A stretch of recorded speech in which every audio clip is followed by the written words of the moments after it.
धन्य धन्य निवृत्ती देवा, काय महिमा वर्णावा। शिवे अवतार धरून केले त्रैलोक्य पावन। समाधी त्र्यंबक शिखरी, मागे शोभे ब्रह्मगिरी। शिवे अवतार धरून केले त्रैलोक्य पावन। निवृत्तीनाथाची चरणी, शरण एका जनार्दनी। शिवे अवतार धरून केले त्रैलोक्य पावन। विठ्ठल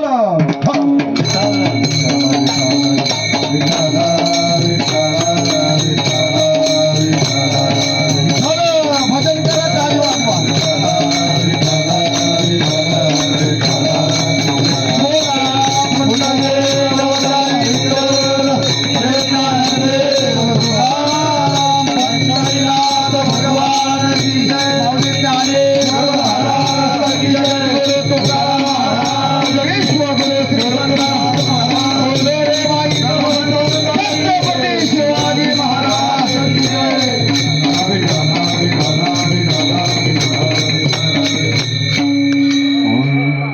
धन्य धन्य निवृत्ती देवा, काय महिमा वर्णावा। शिवे अवतार धरून केले त्रैलोक्य पावन। ब्रह्मानंदम परमसुखदम केवलम ज्ञानमूर्ती। द्वंद्वातीतं गगन सदृशं त्वत्समस्यादि लक्षणम्। एकं नित्यं विमलमचलं सर्वदी साक्षभूतं। भावाभीतं त्रिगुणरहितं सद्गुरु तं नमामि। गुरुर्ब्रह्मा गुरुर्विष्णु गुरुर्देवो महेश्वरा। गुरुर्साक्षात् परब्रह्म तस्मै श्री गुरुवे नमः। महायोगपीठे तटे विमरत्यं वरं पुण्डलीकाय धातु मुनीन्द्रे। समागत्य तिष्ठं तमानन्दकन्दं परब्रह्मलिङ्गं भजे पावनं। पांडुरंगा करू प्रथम नमन। पांडुरंग करू प्रथम नमन। पांडुरंग करू प्रथम नमन। पांडुरंग करू प्रथम नमन। पांडुरंग करू प्रथम नमन। पांडुरंग करू प्रथम नमन। पांडुरंग करू प्रथम नमन।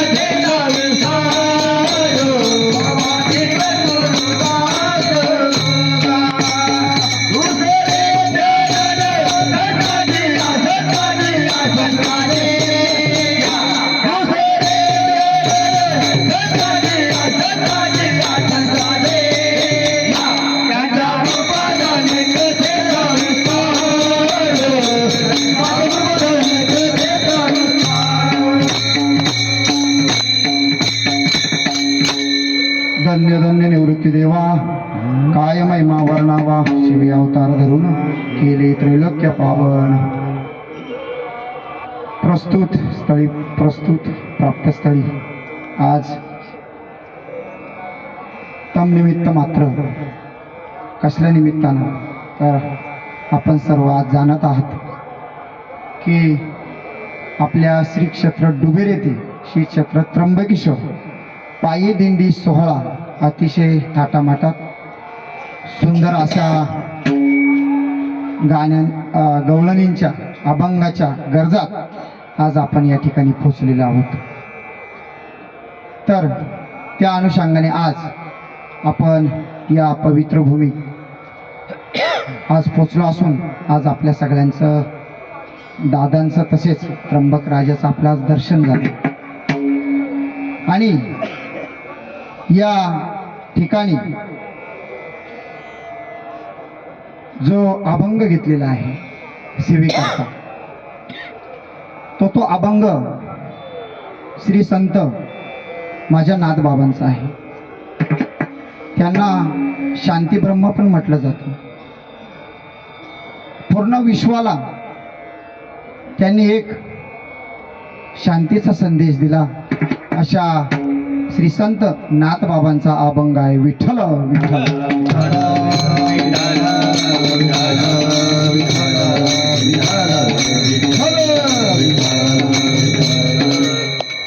अभंग नाथबाबांचा आहे. पण कोण हो नाथबाबा आपल्याला माहिती आहे का? श्री संत एकनाथ महाराज यांचा अभंग आहे. माझे नाथबाबांचं जर सांगायचं म्हटलं तर नाथबाबा हे पूर्वपार श्रीमंत असलेले 1200 एकर जमीन पैठणमध्ये. किती? 1200. आपण 2 बिघ्यातच नाचतो. 1200 एकर जमीन. पण तरीही त्यांच्यावर एकेकाळी खूप मोठा प्रसंग आला होता. पण माझे कोणते नाथबाबा की साक्षात पांडुरंगानं त्यांच्या घरी नौकराचं काम करावं. कावडीने पाणी घरचं पाणी वाहे आनंदने भक्ती भावे वंदित देवाये आनंद भक्ती भावे वंदित देवाये कावडीने पाणी घरचं पाणी वाहे आनंद भक्ती भावे वंदित देवाये आनंद भक्ती भावे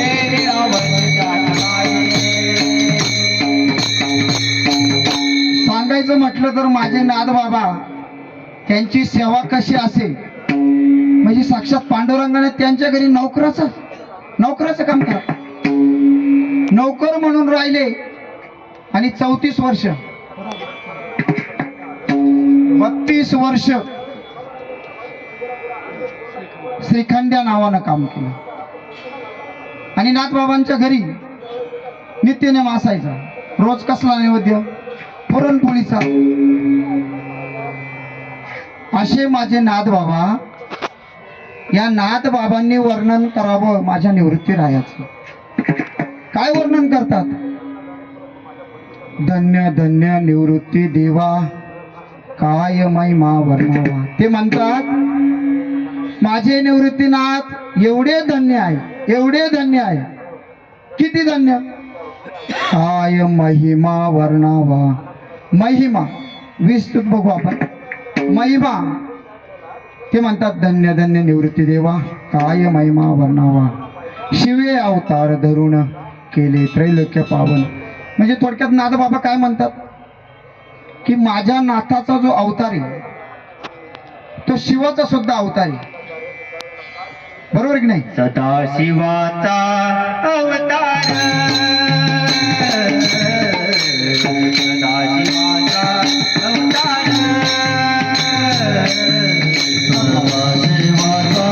अवतार सदाशिवाचा अवतार सदाशिवाचा अवतार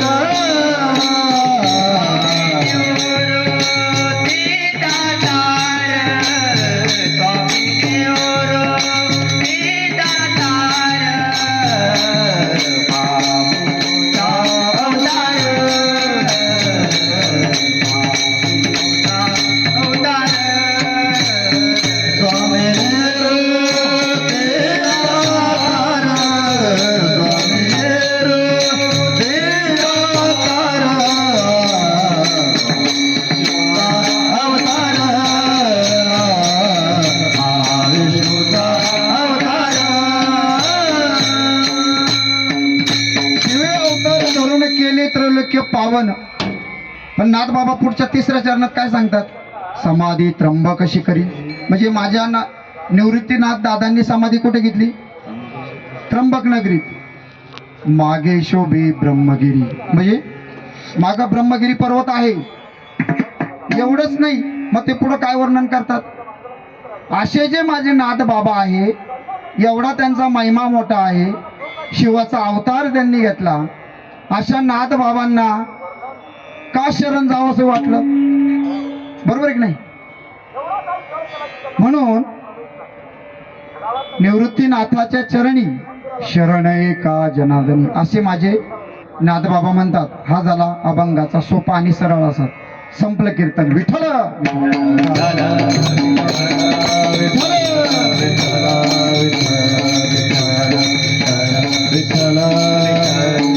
या ठिकाणी तुम्हाला एकदम धावता अर्थ सांगितला, अभंगाचा सरळ आणि सोपा अर्थ. या ठिकाणी आज आपण सर्वजण आपल्या दिंडी सोहळ्याची सुरुवात 21 तारखेपासून झाली होती आणि त्या अनुषंगाने आज आपण या ठिकाणी चौथ्या दिवशी त्या त्र्यंबकरायाच्या नगरीत पोचलो. आणि आपली येडावाकडी जरी भक्ती असली, साधी भोळी जरी भक्ती असली, तर ते आपल्याकडून करून घेतात. त्या अनुषंगाने या ठिकाणी आपल्या गावची बरीच माझ्यावर प्रेम करणारी नितांत मंडळी आहेत आणि त्या अनुषंगाने बोलायचं जर ठरलं तर या ठिकाणी कालपासून मागणी झाली की महाराज तुम्हाला कीर्तन करावंच लागेल. तर त्या अनुषंगाने मी काही फार मोठा कीर्तनकार नाही आहे. तसं जर बोलायचं ठरलं सखोलमध्ये तर मी लहानपणापासून आपल्या स्वामी समर्थ केंद्रामध्ये जात असतो. एवढं असताना म्हणजे 85 साली डुबेरमध्ये स्वामी समर्थ केंद्र सुरू झालं. हे आहेत डोली बाबा, माहिती त्यांना. तसेच केंद्रात जात असताना राम मंदिरामध्ये सप्ताह व्हायचा, म्हणजे गावात बाकीचे पण सप्ते. पण आम्ही लहान असताना कीर्तनाला जायला आवडायचं. लहानपणी कीर्तनाला जात असताना मग थोडं विस्तृत सांगतो, क्षमा असावी. कीर्तनाला जात असताना कीर्तनाची आवड निर्माण झाली. समजत काहीच नव्हतं, पण कोणता बाबा कसा आहे, त्यांचं गायन कसं आहे, काय ते लहानपणी. पण कीर्तनाची जरी आवड होती, पण आवड जरी होती, पण काही काळाच्या ओघाड किंवा धावपळीच्या जीवनामध्ये तसं वाटलं नाही. पण सांगावंसं वाटतं या ठिकाणी आज कीर्तनाची आवड निर्माण झाली. या ठिकाणी म्हणता म्हणता मग विठ्ठल मंदिराचा सप्ताह, त्या सप्त्याला जायचं. मारुती मंदिराचा सप्ताह, रम्य धर्म, टाळ घ्यायचं, टाळाला उभं राहायचं, हळूहळू सफेद कपडे, हे सगळं. पण या ठिकाणी मला एक आवर्जून सांगायचं आहे की आमच्या घरी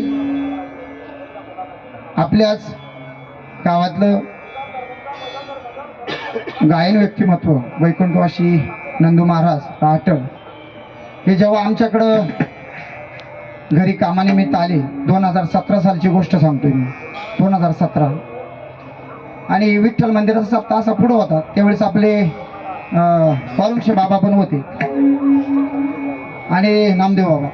आणि ते आले, तुम्हाला नंदू मामा मला पाहिजे, मी भजनात वगैरे महाराज, आणि ते बघायचे. त्यांना खूप आनंद. तसे रवी महाराज, आपण सगळी मंडळी आहेत, होतोच.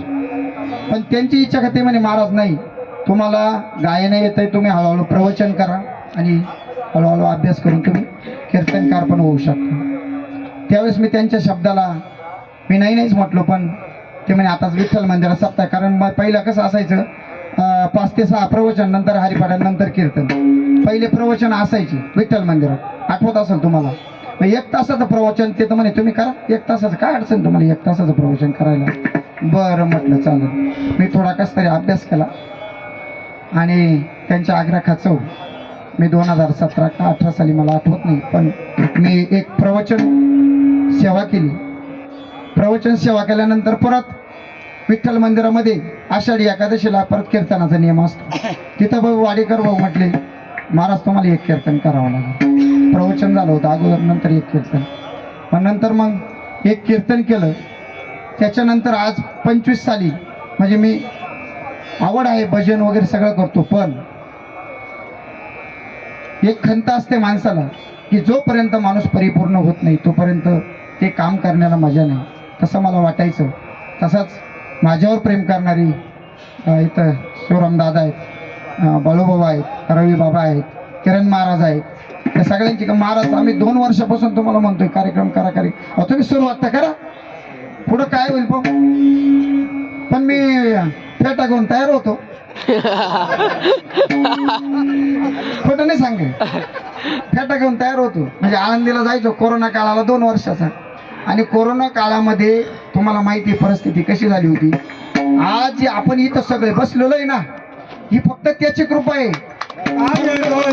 केले एका चिंतित विठ्ठल, एका चिंतित विठ्ठल, एका चिंतित विठ्ठल,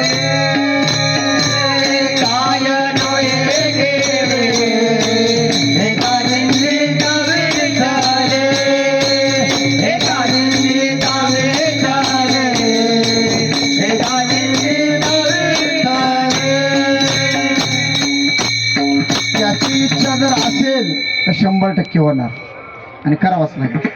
मग कालपासून या मंडळींचा आग्रह होता, महाराज जाऊ द्या काय व्हायचं ते होई, आपलेच माणसं आहे. तुम्हाला मला रवी बाबा मागाय बोलले, मैदान मोकळं आहे, तुम्हाला जिकडं पळायचं तिकडं पळा, काय व्हायचं ते होईल, तुम्ही उभे राहा करा.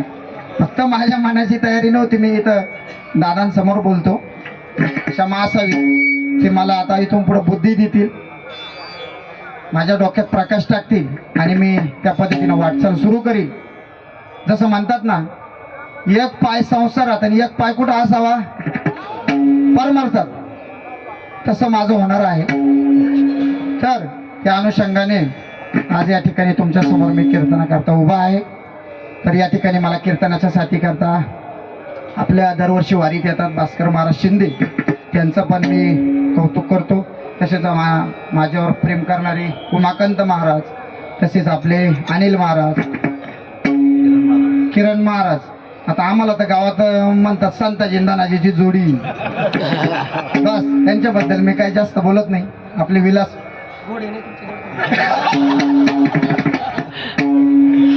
तसेच आमचे विलास महाराज, आपला स्वप्नील आहे या ठिकाणी बालकीर्तनकार आपले गौरव महाराज, त्यांनी पण अजून कीर्तनाला सुरुवात नाही केली, पण मी म्हणतो बालकीर्तनकार आहेत ते, टाळ्या वाजवा त्यांच्याकडे. या ठिकाणी माझ्यावर नितांत प्रेम करणारे आपल्या गावातलं व्यक्तिमत्व रामायणाचार्य आदरणीय हरिभक्तीपरायण रवी महाराज ननावरे यांच्या चरणावर मस्तक ठेवतो, ते गुरुच्या स्थानीच आहे. तसेच आपले हिरामन महाराज, आमचे अमोल महाराज. आता अमोल महाराज पण 2-3 वर्षापासून टाळ घेतात, भाजनाला येतात, पण आता थोडं कर्तव्य असल्यामुळे त्यांना नोकरीचं कर्तव्य करावं लागतंय, ते पण आहेत साथीला. तसेच आमचे अरुण भाऊ, तसेच आपल्या या ठिकाणी यावर्षी आपल्या दिंडीमध्ये नुकतेच आपल्या दिंडीत सामील झालेले, त्यांच्याकडे पाहून मला समाधान वाटतं. समाधान महाराज पाटोळे, ते मला बुकिंगाची साथ करताय, त्यांच्याकरता एकदा जोरदार टाळ्या. आणि या ठिकाणी विनेकरी आमचे विठ्ठल भाऊ ढोली, त्यांच्याही पायावर दंडवत करतो आणि माझ्या कीर्तनाला सुरुवात करतो. विठ्ठल विठ्ठल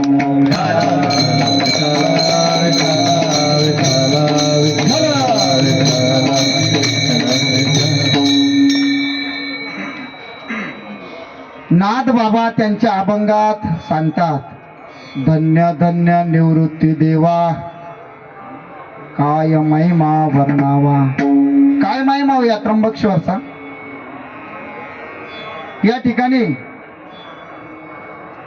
या नगरीमध्ये काय काय तुम्हाला सगळं माहिती आहे, जास्त विस्तृत करत नाही. 12 ज्योतिर्लिंगांपैकी एक ज्योतिर्लिंग आहे आपलं त्र्यंबक राजा, बरोबर की नाही. आद्य ज्योतिर्लिंग म्हणून या ज्योतिर्लिंगाची ओळख आहे. तसेच अजून काय हो त्र्यंबक मध्ये,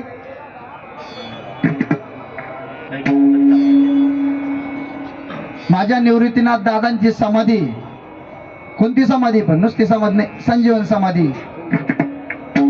अजून मागे शोभी ब्रह्मगिरी, जिथून गंगेची उत्पत्ती झाली, गंगा निर्माण झाली, असा ब्रह्मगिरी पर्वत आहे. बरोबर आहे की नाही? अजून कुशावर्ता करिता स्नान, कुशावर्त तीर्थ. ब्रह्मगिरी दया नाही आम्हापुरी, दया नाही आम्हापुरी, दया नाही आम्हापुरी. हृदय पडता ब्रह्मगिरी दया नाही आम्हापुरी, दया नाही आम्हापुरी, दया नाही आम्हापुरी. ब्रह्मगिरी पर्वत आहे, नुसता दृष्टीला जरी पडला तर काय नाही त्याला, यमपुरी, यमाला जायची गरज नाही त्याला. दृष्टी पडता ब्रह्मगिरी तया नाही यमपुरी. अजून काय आहे? कुशावर्त आहे.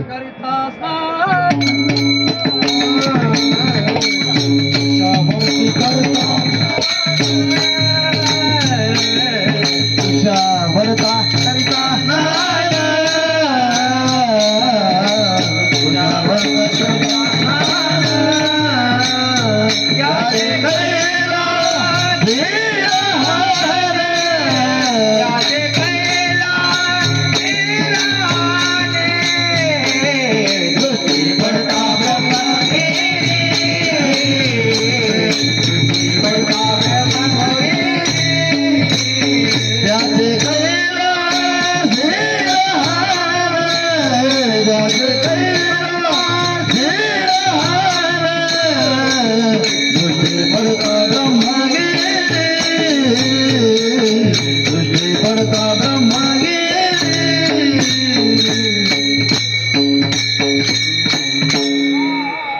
हा सगळा महिमा कुठे आहे?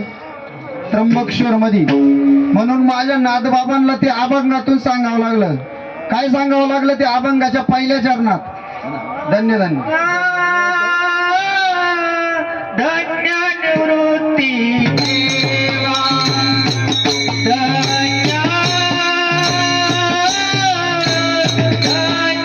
निवृत्ती देवा, धन्य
माझे नाथबाबा सांगतात, धन्य धन्य निवृत्ती देवा, काय महिमा वर्णावा. धन्य धन्य निवृत्ती देवा. निवृत्तीनाथ महाराज कोण होते? कोण होते? 4 भावंडांपैकी एक निवृत्तीनाथ महाराज. असा महिमा त्यांचा आहे. या ठिकाणी महिमा सांगत असताना माझ्या निवृत्तीनाथ दादांनी त्यांचे आई वडील गेल्यानंतर तिघाही भावांचा सांभाळ करून तिघांनी समाधी घेतल्यानंतर मग त्यांनी समाधी घेतलेली. पण केव्हा? त्यांनी समाधी घेतल्यानंतर. पण जेव्हा ते तीर्थस्थळ फिरत असताना ज्या वेळेस ते नाशिकला आले आणि नाशिकमध्ये आल्यानंतर ब्रह्मगिरीला फेरा मारता मारता चौघाही भावांची ताटातूट म्हणजे चोकामुख झाली आपण म्हणतो. आणि पुराणात अशी पण कथा आहे की वाघाचा आवाज आला म्हणजे डरकाळी काहीतरी फोडली आणि ते घाबरल्यामुळं ते तिघं भाऊ एका बाजूला आणि हे त्या लपायामुळं त्या गुहेमध्ये गेले. पण त्या गुहेमध्ये गेले का गेले हा सगळा इतिहास तुम्हाला माहिती आहे. पण माझ्या नाथांना कसली परंपरा आहे? गयनी प्रसादे गयनी प्रसादे निराकार गयनी प्रसादे गयनी प्रसादे निराकार गयनी प्रसादे गयनी प्रसादे निराकार गयनी प्रसादे गयनी प्रसाद निरुद्धाकार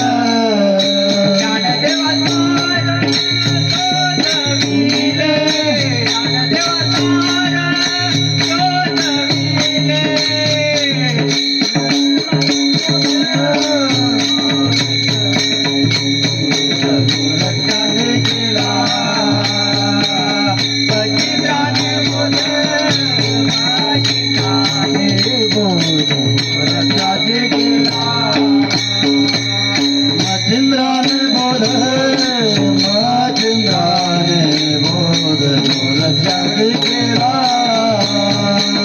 मचिंद्राने बोध मचिंद्राने बोध रक्षाने केला.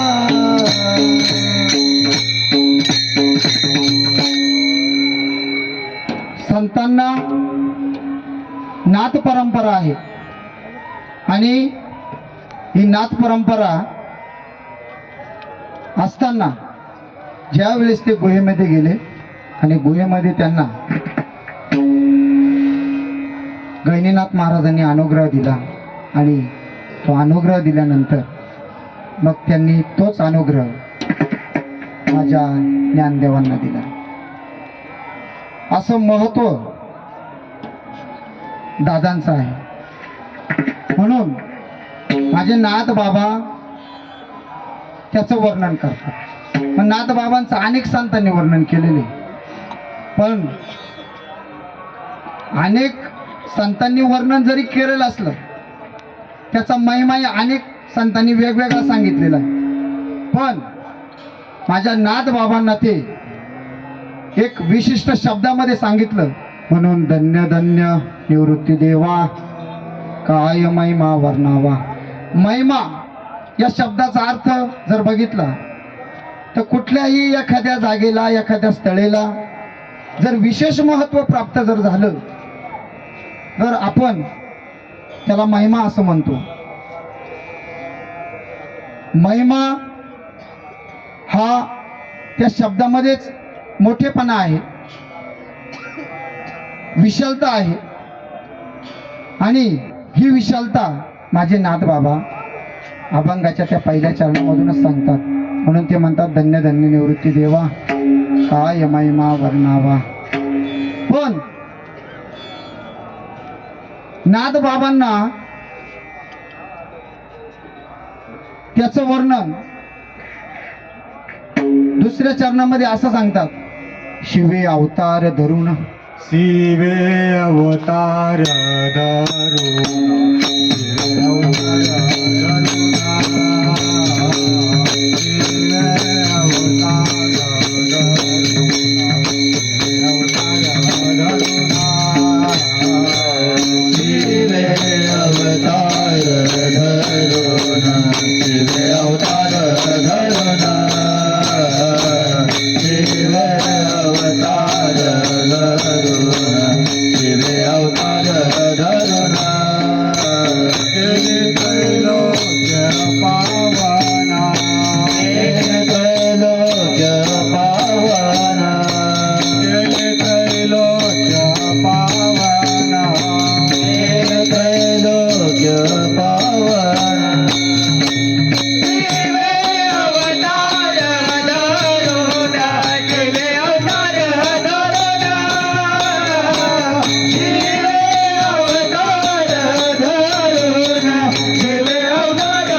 नाथ दादांनी, निवृत्तीनाथ दादांनी समाधी त्र्यंबकला घेतली.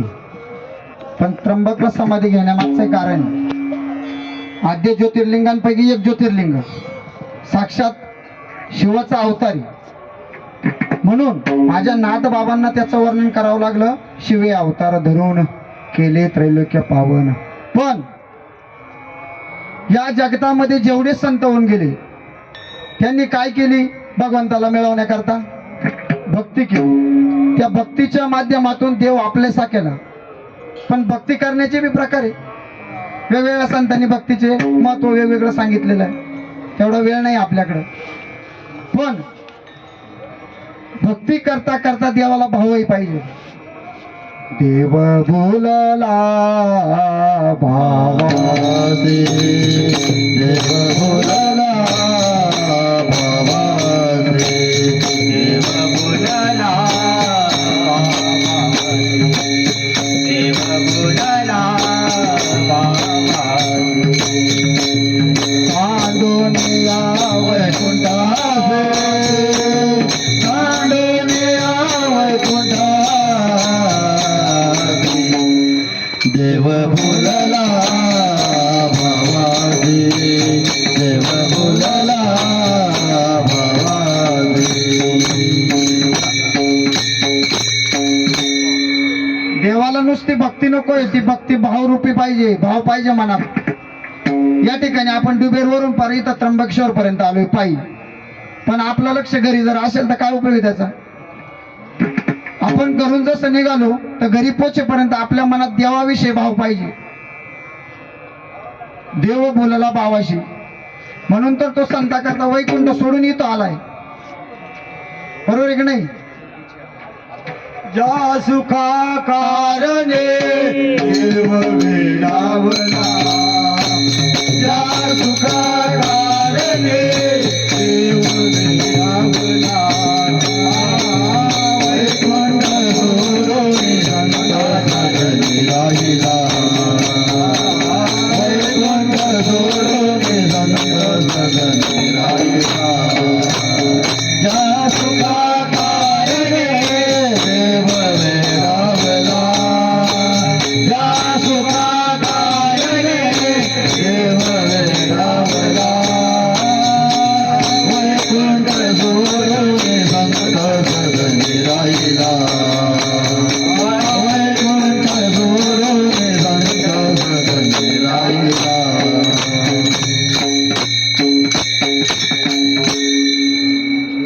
जर भक्ताकडे भाव जर असेल तर देव खाली येतो. म्हणून आपला भाव पाहिजे. आणि मुळातच शुद्ध भावनेतून केलेली भक्ती ही देवाला आवडते. म्हणून तर देवानं कोणाच्या हातची बोरं खाल्ली होती? कोण होती ती? बिल्ल होती, जातीनं बिल्ल. पण देवानं जातीचा विचार न करता वेगवेगळ्या जातीची संतांची, म्हणजे वेगवेगळ्या जातीचे संत, त्यांची भक्ती पाहून त्या त्या भक्ती रूपातून देवानं कामं केलं. सगळ्यांना परिचित आहे. म्हणून आपली भक्ती जर असेल आणि भक्तिरूपी भाव असेल तर देव आपल्याला लांब नाहीये. कोण म्हणतं देव भेटत नाही? मी सांगतो तुम्हाला, देव भेटतो. पण तो कसा भेटतो? कारण पुंडलिक राय एवढीच आपण एवढी श्रेष्ठ भक्ती तर नाही करू शकत. देव साक्षात येईल आपल्या समोर. पण आपली भक्ती जर शुद्ध असेल तर, जसं मी एक उदाहरण देतो छोट.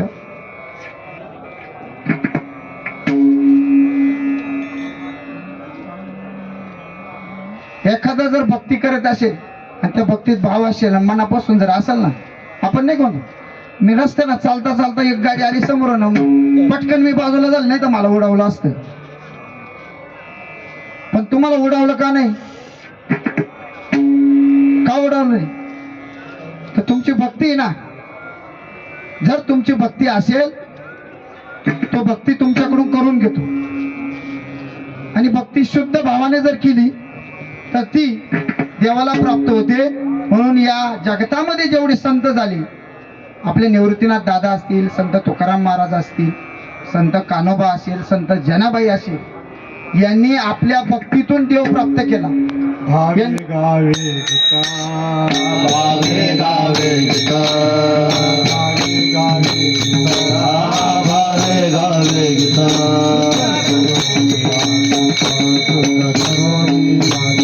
शुद्ध करोने आचित्त शुद्ध करोने आचित्त शुद्ध करोने आचित्त शुद्ध करोने आचित्त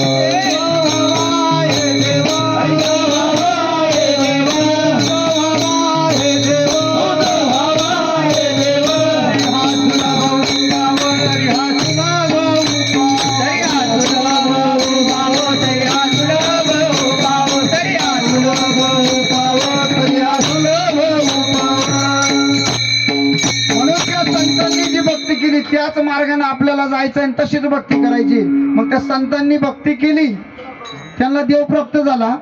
तसंच देव आपल्याला प्राप्त करायचा आहे. हा जन्म एकदाच आहे आपल्याला. हा जन्म पुन्हा पुन्हा नाही. जन्म नाही रे आणि तुका म्हणे माझी भात बरोबर आहे.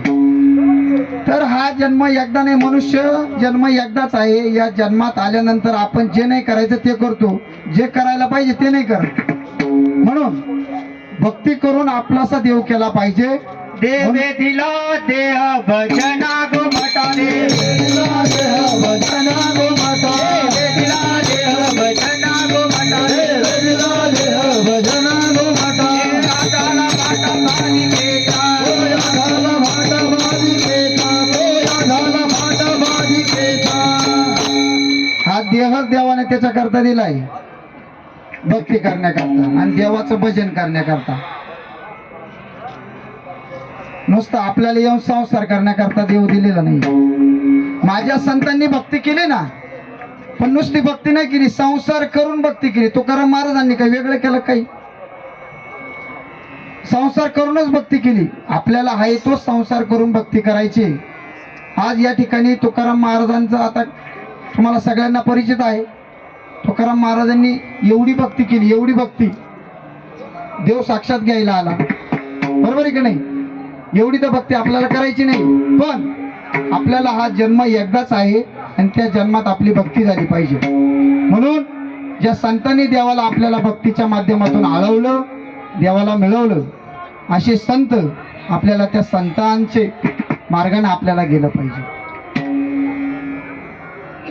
आणि भक्ती करीत असताना भक्तीचा कुठलाही दंभ अहमपणा नसावा, साधी भक्ती असावी आणि तीच भक्ती देवाला आवडते.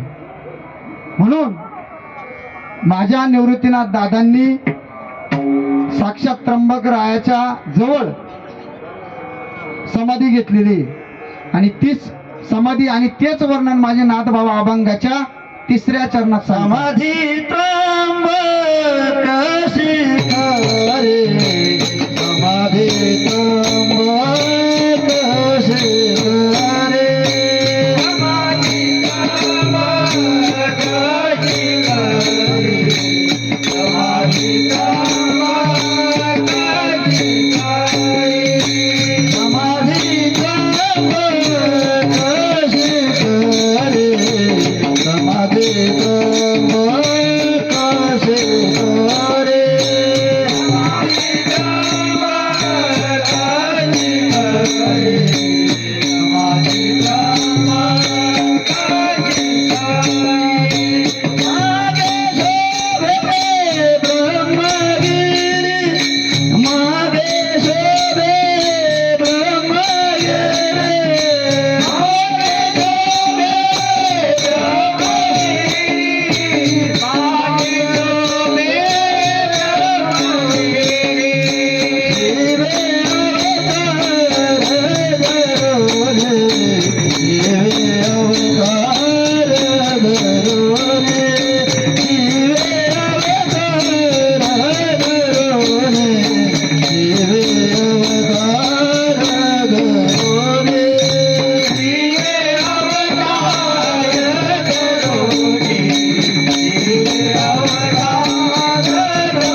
त्र्यंबक शिखरी मागे शोभे ब्रह्मगिरी, असे माझे नाथ बाबा या तिसऱ्या चरणात महत्व सांगतात. या ठिकाणी बघा, नाथ बाबांना वर्णन जे दादांचं केलंय ना, एवढा मोठेपणा आहे आपल्या दादांचा, निवृत्तीनाथ दादांचा, की त्यांचं कार्यच खूप मोठं आहे. निवृत्ती या शब्दातच सगळा अर्थ आहे. निवृत्ती नाथ, नाथ तर नंतर झाले, आधी निवृत्ती. पण ती निवृत्ती जर आपल्याला करायची असेल तर काय करावं लागेल? नि म्हणजे काढून टाकणे, वृत्ती म्हणजे आपल्यात असलेले जे षडगुण आहे, षडरूपी, ते आपल्याला आधी काढावं लागते. ते एकदा निघाले तर पण आपली पण त्यामधून निवृत्ती होईल. असे आपले निवृत्तीनाथ दादा ते वर्णन माझे नाथ बाबा करतात अभंगाच्या तिसऱ्या चरणात.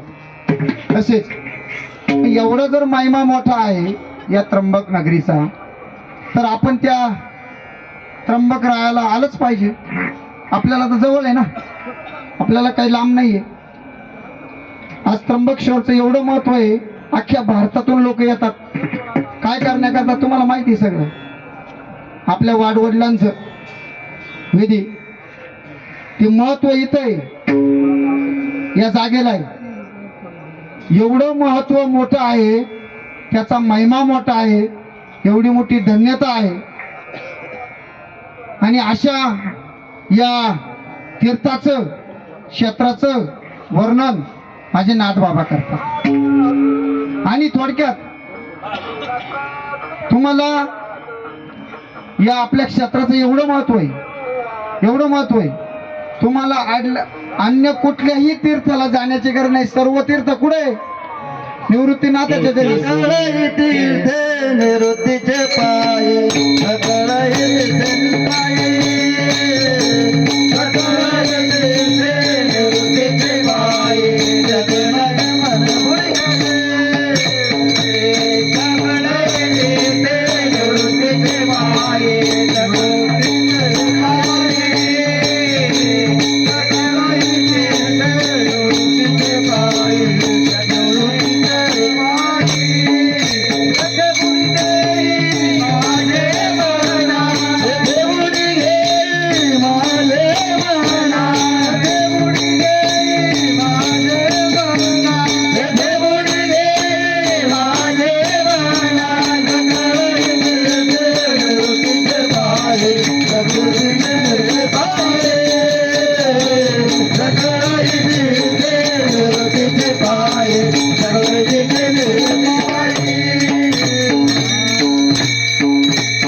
अन्य कुठल्याही तीर्थावर आपल्याला जाण्याची गरज नाही. सकळही तीर्थे निवृत्तीच्या पायी, तिथे बुडी देई माझे मना.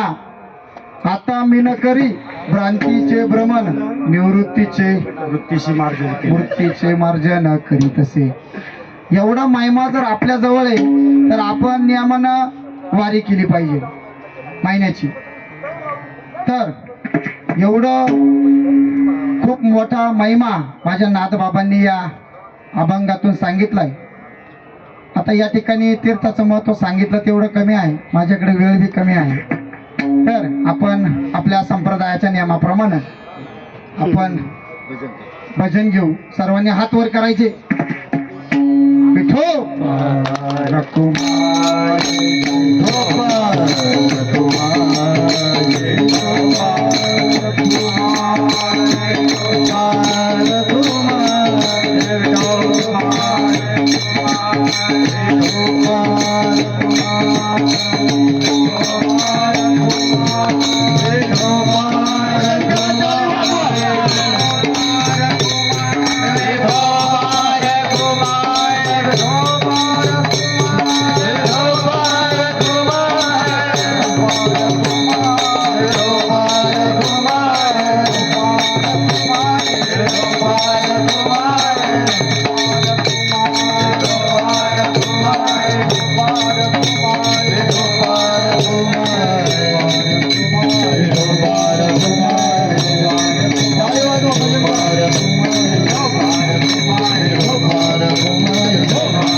या ठिकाणी अतिशय धावत्या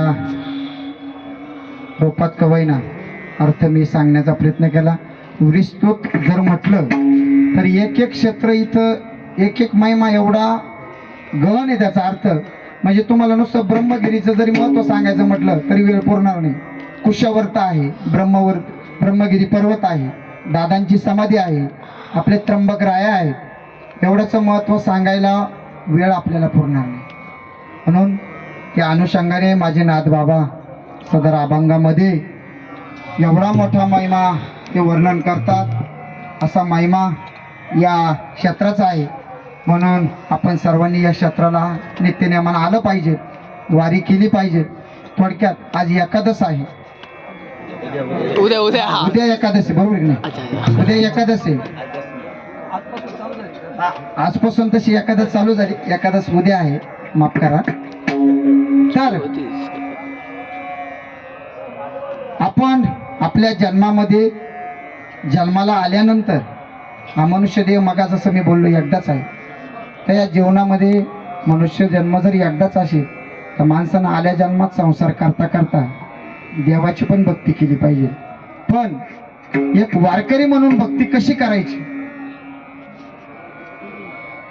तर ती भक्ती आपल्या सर्वांना माहीत पाहिजे. वारकऱ्याचे नित्यनेम काय आहे, निर्मळ वारी काय आहे, वारी मागचा उद्देश काय आहे, त्या वारी मागून संतांना काय सांगायचं आहे हे आपण समजून घेतलं पाहिजे. उद्या एकादशी, उद्या आपल्या सगळ्यांचा उपवास.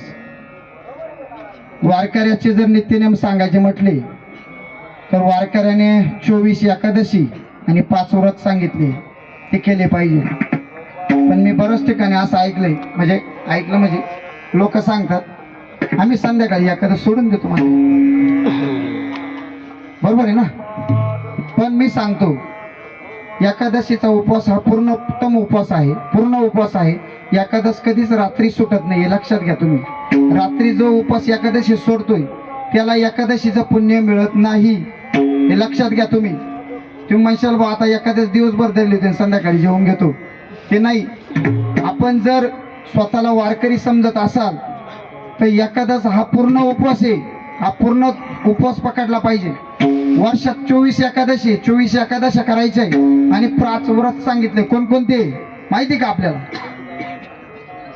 महाशिवरात्री, रामनवमी, कृष्ण जन्माष्टमी, वामन जयंती आणि नृसिंह जयंती, हे 5 उपवास आणि 24 एकादशी. किती व्रत झाले? 29 व्रत जो करतो त्याला म्हणतात वारकरी. विठ्ठल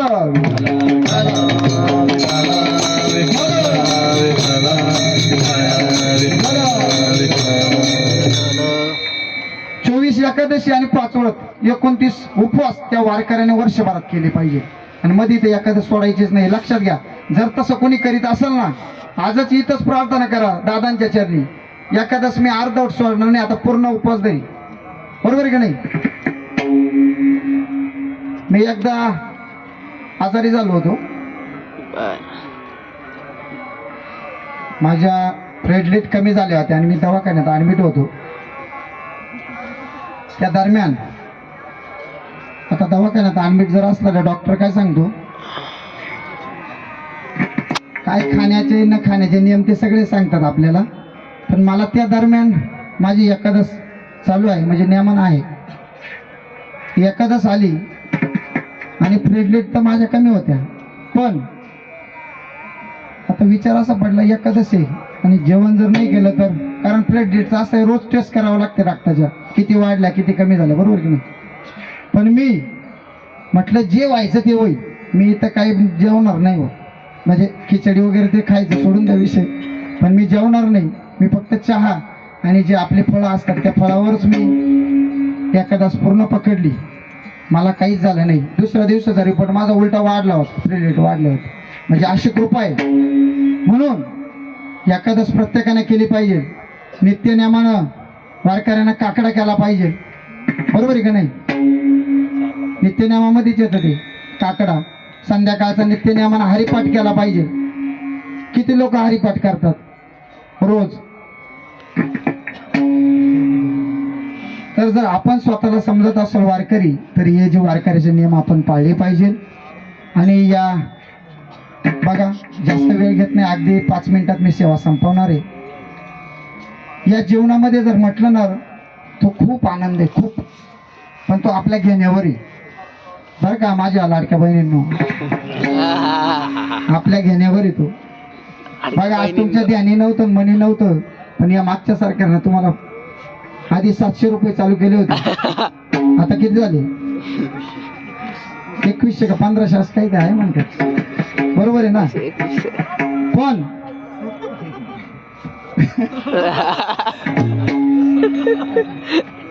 पण ते सत्कामाला जर लावायचे असेल तर प्रत्येक माझ्या लाडक्या बहिणीनं 1 हप्ता माझ्या दादांच्या दिंडीला आणि दादांच्या चरणी दिला पाहिजे बरं का, लक्षात ठेवा. नाही तर मग तो हप्ता बंद पडून जाईल, लक्षात घ्या. हा, आणि तसंच आपल्या आज या ठिकाणी आपल्या निवृत्तीनाथ दादांच्या मंदिराचं पण काम चालू आहे.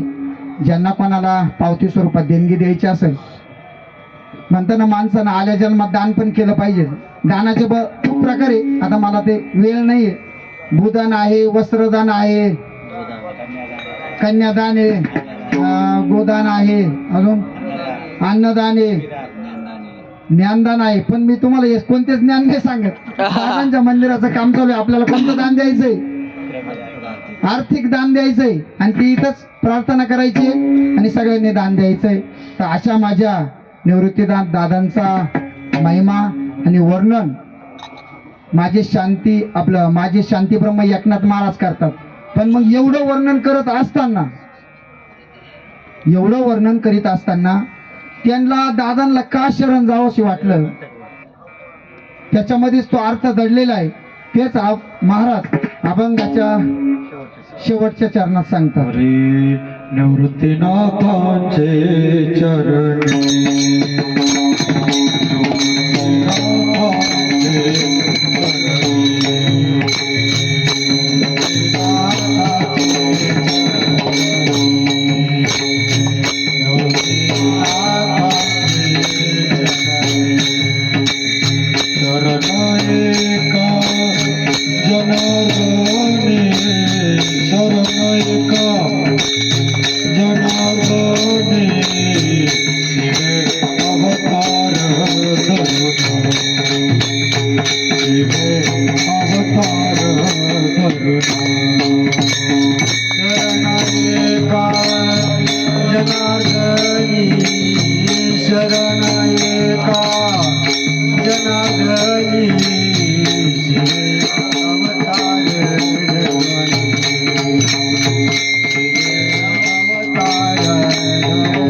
धन्य धन्य निवृत्ती देवा, काय महिमा वर्णावा.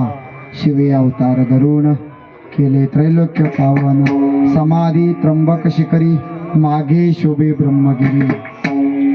शिवे अवतार धरून केले त्रैलोक्य पावन निवृत्तीनाथाचे चरणी शरण एका जनार्दनी शिवे अवतार धरून केले त्रैलोक्य पावन. या ठिकाणी मला जसं जमेल तसं मी साध्या आणि सोप्या शब्दात तुमच्या पुढं अभंगाचा धावता भावार्थ सांगितला.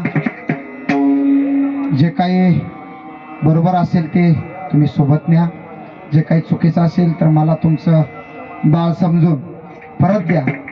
आणि या ठिकाणी आज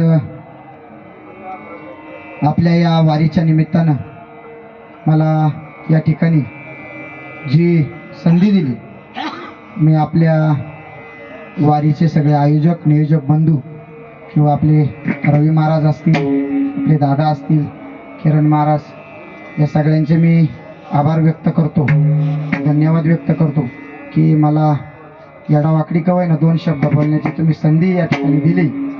तर ती सेवा माझी दादा गोड मानून घेतील. आणि परत जर मला वेळ जर मिळाला तर अतिशय अजून चांगल्या सुंदर अशा शब्दात मी कीर्तन करण्याचा प्रयत्न करेन. म्हणून झालेली सेवा दादांच्या चरणी समर्पित करतो आणि सेवेला पूर्ण विराम देतो. निवृत्ती ज्ञानदेव सोपान मुक्ताबाई एकनाथ नामदेव तुकाराम. ज्ञानदेव सोपान मुक्ताबाई एकनाथ नामदेव तुकाराम. ज्ञानदेव सोपान मुक्ताबाई एकनाथ नामदेव तुकाराम. एकनाथ नामदेव तुकाराम. एकनाथ नामदेव तुकाराम. एकनाथ नामदेव तुकाराम. एकनाथ नामदेव तुकाराम.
मला आज या ठिकाणी कीर्तनाकरता आपले शिंदे महाराज असतील, उमाकांत महाराज, किरण महाराज, या ठिकाणी आपलं सगळं भजनी मंडळ, तसेच आपले रवी महाराज असतील, आपले उत्कृष्ट मृदुंग वादक समाधान महाराज, आणि तसेच आपले विनेकरी बाबा. आणि माझा आज कसा बसलेला आहे. सकाळी मी आता दुपारा खाऊ आपण रस घेतला, आपण रस घेतला. किरण महाराज एवढे म्हटले, पहा बरं का रस पिऊ नका, नाही तर आवाज जर बसला तर संध्याकाळी सगळा तमाशा व्हायचा. तर माझा आवाज एवढा बसलेला असताना आपल्यापर्यंत कोणी पोहोचवला? आपले भाऊसाहेब मामा यांच्याकरता जोरदार टाळ्या वाजवा. एवढी सुंदर अशी सिस्टम त्यांनी आपल्या वारीमध्ये, आणि खूप गोड नियोजन आहे. खूप आनंद वाटला आणि आनंद आला. तर खूप अशी उत्कृष्ट साऊंड सिस्टम ते असतील, आपले सागर महाराज पावशे असतील, त्यांनाही धन्यवाद व्यक्त करतो आणि झालेली सेवा इथं समर्पित करतो. विठ्ठल जय जय विठ्ठल.